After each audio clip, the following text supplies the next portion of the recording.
Okay, hi folks. I guess I'm in the driver's seat today. Yay! You are Of in the course I driver's am. This seat. is my show. I'm always in the driver's seat. Welcome to a very special edition of Breaking Wind, a Last Airbender podcast. And you know what? Usually we do episode recaps and talk about our thoughts on things, but something special has happened. And I'm sure as Avatar fanatics such as ourselves, you've probably heard about it. Well, we're going to be breaking it down because it has been announced.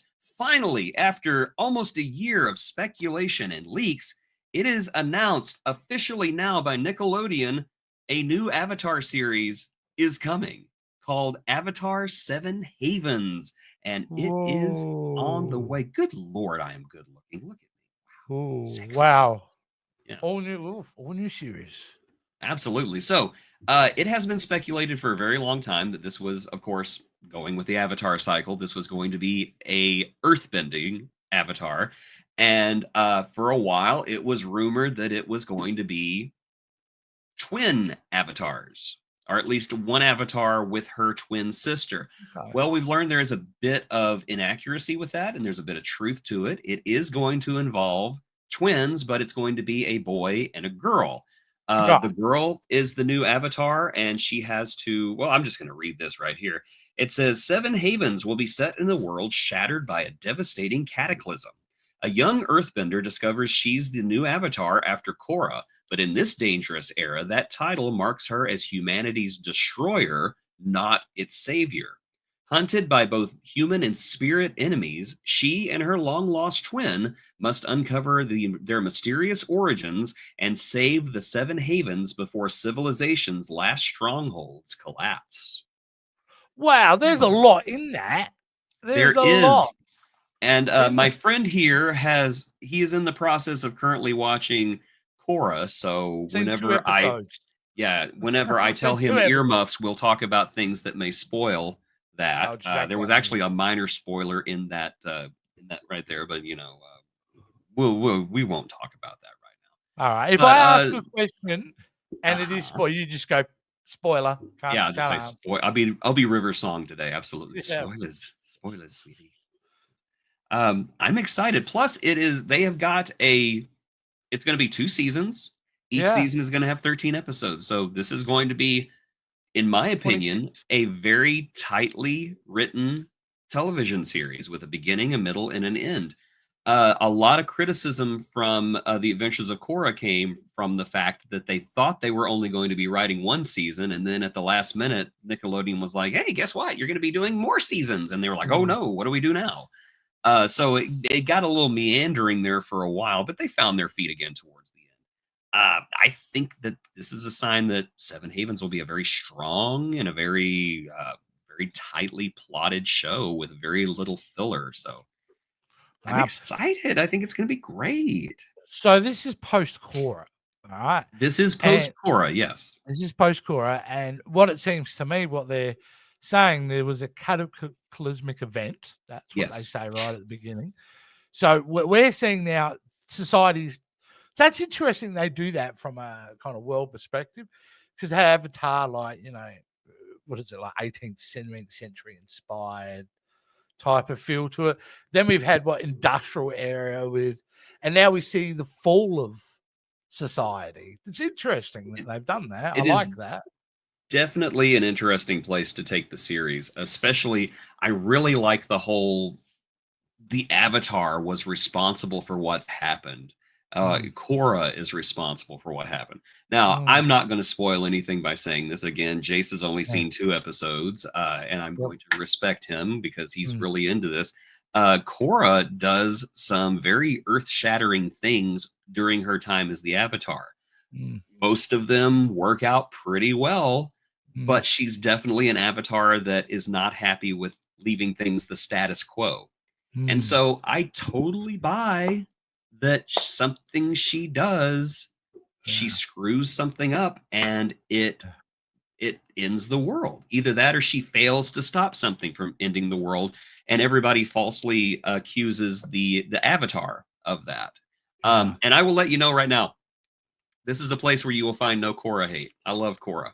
So I'm sure that she probably went out like a champ trying to save as many people as she could. Seven Havens. I'd not heard of that term before this title. Does it have any connection to Korra at all? It was just the first time you've heard of This is Seven the first Havens? time I've heard of it, so I'm thinking it's going to be kind of like the mega cities from Judge Dredd, where Yeah, is that what I'm you thinking? They're maybe not yeah. mega cities, but they're. Oh, I mean, imagine if they do that. It's like post-apocalyptic. Like it's those anime films with it. You've had like post-apocalyptic scenario, but it's further enough in the future. Technology's now super taken over, kind of thing. Like Akira kind of stuff. What if they said it like that? That would be interesting. I don't think they are, but There is a situation in the Legend of Korra that kind of mirrors what I'm hearing here. And okay. if you would, for just a moment, earmuffs, so I Well, don't spoil anything for you. Okay. Can you hear me? Can you hear me at all? You have an ugly face. Okay, I think he can't hear us. Um, so in the Legend of Korra, as you remember, whenever we hear the story of Avatar One, the very first Avatar, uh, the story starts out with a huge spirit wild that humans can't go into, and there are all these isolated villages. And inside the villages, they are safe. And so, since the spirits are apparently involved in whatever went wrong in this cataclysm, I'm wondering if maybe they've reverted to that. And we're going to see a situation that is very similar to what Avatar 1 was born into during those fantastic couple of episodes of The Legend of Korra. And we do know that, oh my gosh, I've forgotten his name. Stephen Yun? Stephen Yun is, and if I've gotten his name wrong, I'm sorry. If I've gotten his name wrong, I'm so sorry. But Stephen Yun is involved in this somehow or another, or at least he's involved in the other Avatar. So I don't know. Maybe we got something going on right here. I'm gonna get Jace back in here. Okay, back in. all right. It's safe. We were I didn't hear a talking thing. so much crap about you. Oh I'm my sure you gosh. were. I would be. So, no, look, there are lots of questions around this show, and I suppose a lot of it's tough for me to get because I'm such in the beginning of Korra.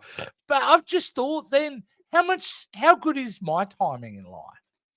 Not only have I just finished Avatar, but by the time I finish Korra, that probably new series will be out very soon after. Oh, no doubt, no doubt. And That's awesome. I like that you are experiencing Korra whenever all the mostly dumb fan backlash has died down. Yeah. Because my Well, gosh, whenever I'm this not show aware was of any of first them. out, you would have thought it was the worst thing to ever hit television. The way that the Wow, okay. fanboys cried and whined and everything. Yeah. And going back to Reddit, I saw some more people still crying about Korra, and I'm just like, oh my gosh, it's been almost 10 years. Get over it. Yeah. I'm sorry that the new Avatar was a girl and broke your vagina. Please get over it. If it's down to that, I wouldn't want to read that garbage anyway. So. No, no. Yeah. Well, look, I think like they're getting into production now on this thing, right? I assume if it's all go ahead, if they've announced it, If they probably a have lot of not the already pre-work's started, done. yeah. I mean, they could have Yeah. very well started. Who knows?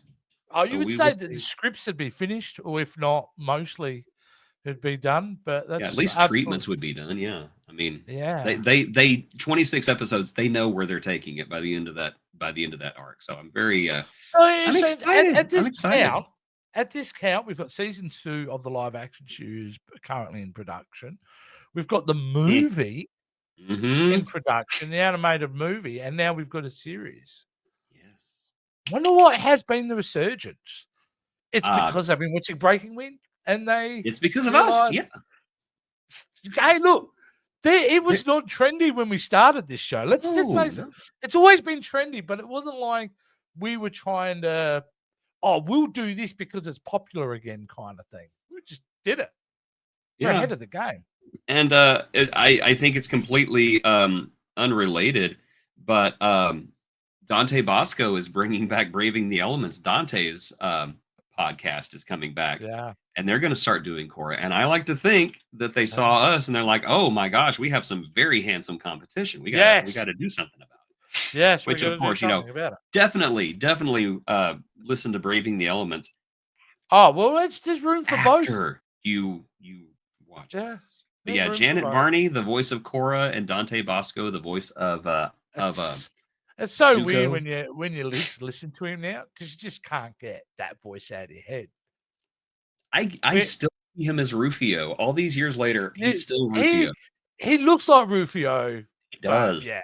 But he sounds. Yeah, he's got such a distinctive voice. Mm. He's always going to be he's always going to be Jake Long. He's always going to be, Fire Lord Zuko. He's always going to be all these different characters he's brought to life. So, I'm not at all disparaging Dante. I've met the guy. He's one of the nicest guys you can ever meet. He signed the autograph that I gave him. He just wrote one word and just says honor, all capital letters with 20,000 exclamation marks behind it. It's one of my most treasured things. My cats keep going in and out of my That's door. when you know you come across real talent. Oh yeah. People. Yeah. All right. Well, we're going to come back and do this with all these developments in the Avatar world. There's going to be a lot to talk about, Jace. So Breaking Wind is going to come back occasionally when the news breaks in the world of Avatar. We're going to be talking about it on this show, as well as doing our normal episodes, because I've started this Korra train and it ain't stopping. So we're going to keep that going as well. There is one more thing I wish to discuss with our knowledgeable audience that you can't be here for. So if you would do me a favor and unplug for just a moment. Okay, I'm out. I bet he smells like feet and dung. I'm just saying. I bet you that roller beetles just like follow him along all the time. Anyway, as you know, this series involves twins, a boy and a girl. The girl finds out that she's the Avatar, but there's a lot of people speculating that the boy is going to develop Avatar powers too. And so for the first time in the entire Avatar cycles, we're going to have twin avatars. Well, you also know that we saw the Avatar spirit, Rava, but there's another spirit, and that would be Vatu. And so there is speculation that the twin avatars, one of them is the light avatar and the other one is the dark avatar. So that would be a very interesting dynamic between these two twins, like literal mirror images of each other, the avatar and the anti-avatar, so to speak. So again, a little bit of harmless speculative fiction from me. Let's get Tubbo back. Okay, put him back in. Put him back in. Put him back. All there right. You go. Okay. Let's Don't end you the show know what then. this means? Let's end it. Tell me more about it, Rocky. Okay, I'm sorry. Are we done? Yes, we're done. We're done. So okay. Let's do our wrap-up bit. All right, folks. Peep the video description below. You will see a link to our Patreon. Please click on it and give us money, because money is very nice to have. You can pledge as little as $5 a month. You can get these videos early, and you can take control of us and make us do whatever you want. Well, within reason, of course. The more you pledge, the more control you got. So pledge a lot, pledge often. We want your money. Please give us your money. And of course, be sure to join us for the next exciting episode of Breaking Wind, a Last Airbender podcast.